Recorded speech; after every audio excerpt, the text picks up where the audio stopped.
Mar Campanizar, the Democratic candidate for the 50th congressional seat, is now apologizing after sitting down for an interview with an East County political group that many people are calling extreme right wing. He joins us now. Mar, good morning. Thanks for taking the time. Hey, good morning. Thank you for having me. Okay, so was that accurate? Are you apologizing for that interview, or is there a different term that you're using? No, look, I've been meeting with folks the past 4 years across the political spectrum on the far left and the far right. It's a Republican district. And even when I don't disagree with people or when I don't agree with them, I still meet with them. The thing I'm apologizing for is not knowing that there were individuals in this group who resort to violence and racism, and I didn't call it out. Had I known that, I probably would not have gone on until their leadership denounced hate, until the whole organization did. But let's be very clear. There's 22,000 people in this group. They're not all racist. They're not all extremists. They're not all violent. So I obviously went on there because I wanted to talk to 22,000 people who are from my district. That's what you do as a congressman. And I want to be very clear and unequivocal. I denounce hate and violence and racism. I mean, I'm Latino Arab American. I'm the first Latino Arab American to ever run for Congress in this district. I have been on the receiving end of hate speech and violence. You'll remember the last race. So this notion that somehow I'm cozying up to hateful people who are racist is ill-founded, of course. But I will always stand on the right side of this. And I've been running for Congress to make sure that everybody has equality, that everybody's treated equally. And I fully, 100%, do not condone violence, racism, or white supremacy. And my apology was not knowing that there were elements of that among individuals in this group. But let's be frank, my opponent also went on there and he called Black Lives Matter a corporation that was trying to sow violence and hate. So there's a clear contrast in this race between someone trying to reach across the aisle and somebody else who's pandering to the worst among us.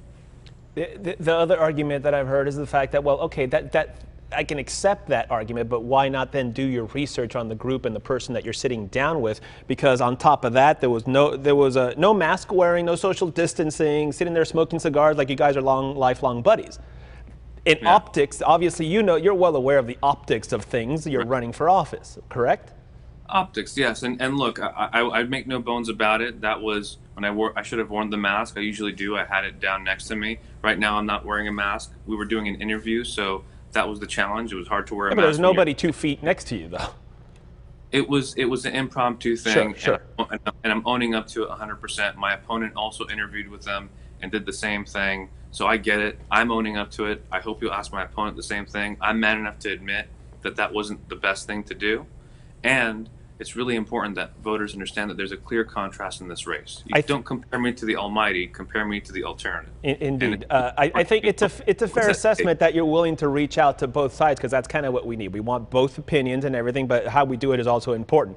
Let's talk about some of the things that you said during that interview, because it went on for a while. The fact that you said, not necessarily that you didn't know who you were going to vote for in this election, but it was more along the lines that you were willing to work with whoever and that you don't care who's elected. Can you clarify what you meant by that? Because clearly you're a Democrat. You supported Biden in the March primary. Of course, exactly. And I voted for Biden yesterday. My point was that everybody who's running for office has to earn the vote of their constituents, not just because you're a Democrat or Republican.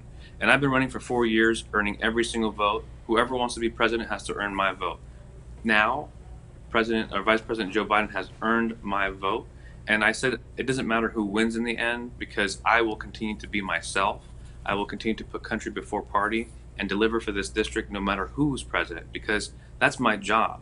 I can't just sit on my hands if Trump becomes president. Sure. I have to work with him on health care, if he's willing to do it, on infrastructure reform, jobs, fixing this pandemic, reopening safely. So I'm committed to doing that. And if anybody wants to be upset with the fact that I want to put country over party and be bipartisan, then I guess that's their problem, but that's what you need. And right now, like you said, we need that the most in this country. We are so divided.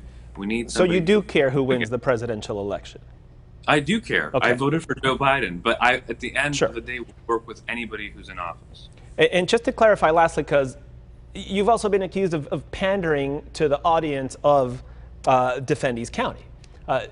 Was that pandering, or was that just your way of reaching across the aisle? No, I think it's important to hear and listen to everybody. I don't think it's pandering. It's, like you said, reaching across the aisle, meeting people where they are. There's 22,000 people in that group. They're not all racist and violent people. My first introduction to these people was when the Valley Fire happened and I had to evacuate 3 weeks ago.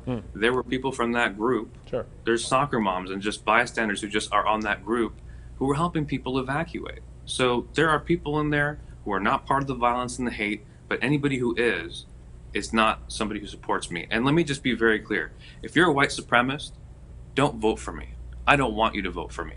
Vote for Darrell Issa if that's what you want, because you will have no safe quarter in my district.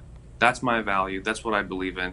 That doesn't sound like pandering to me. Does it sound like pandering to you? It does not, and we thank you for the clarification and coming on and explaining it all to us. Amar Campanajjar, thank you. I appreciate it. We'll see you soon. Thank you.